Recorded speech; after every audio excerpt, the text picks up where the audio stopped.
She muted the microphone. And the next presenter is Mr. Kazuyuki Suwabe from Japan. Kazu, you have your floor.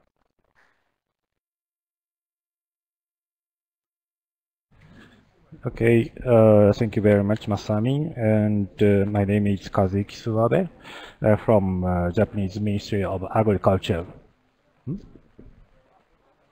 Do you hear me? Do you hear me? Okay. Yes, perfectly. Thank you. Yes. Okay.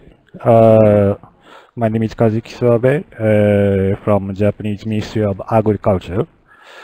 First of all, I'd like to thank the Secretariat for organizing this webinar. And I'm very happy to give this presentation today. I'm working for the Ministry of Agriculture, and I have been involved in the environmental risk management of GMOs since 2007.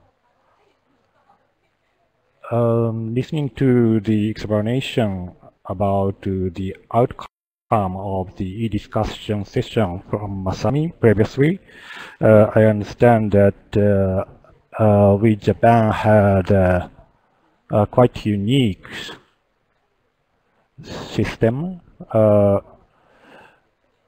compared to other countries. Excuse me, do you hear me? My calling cannot listen to my... Your calls are getting the time lag, so we are hearing very perfectly, so no worries. Okay, okay. Okay, thank you very much. Okay, I'm continue. As you see, in the first slides, I will brief explanation about regulations on GMOs in Japan. As you see, we regulate GMOs from 3 different aspects. That is food safety, feed safety, and environment safety, according to 3 independent domestic laws. As you see in the slide, many ministries are involved in the regulations, especially 6 ministries are in charge of environmental safety management.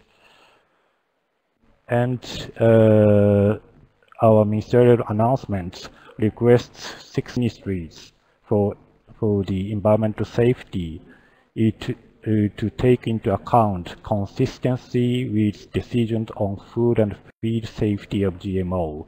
And we are also asked to exchange information among them. Why do we need consistency about that? For example, if environmental safety of a GM crop is confirmed, but if its safety as food is not confirmed yet, the GM crop in question shouldn't be cultivated until its safety as food is also confirmed. Otherwise, people have concern about whether or not approved GM crop will be harvested and distributed country. Then I will explain how do we collaborate with related ministries. As for the 6 ministries, we have an inter-ministry communication committee. The Ministry of Environment coordinates meetings, but any ministry can propose to have it when needed. The committee consists of 2 types of subgroups. One subgroup consists of head of divisions in each ministry. Another subgroup is for officials in charge. I think the later type of meeting is important to have frank discussion as well as to have meetings frequently. We meet several times a year to share information or discuss common issues such as risk assessment points. And we also have a list of officials in order to find easily who is in charge in each ministry. It enables us to communicate very well. Then, how about the cross-sectoral issues such as food safety and environment safety?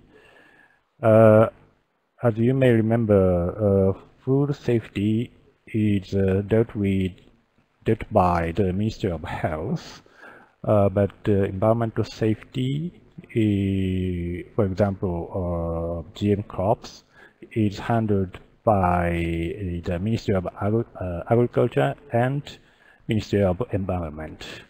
So, how do we collaborate such cross-sectoral issues? We don't have a specific mechanism for GMO, specific communication mechanisms for GMOs, but there is a communication mechanism on food safety in general among Ministry of Health and Food Safety Commissions and Ministry of Agriculture. Therefore, I'm talking about our general business customs in Japanese administration to enhance collaboration among ministries or even among divisions. For example, we exchange seating charts of relating divisions.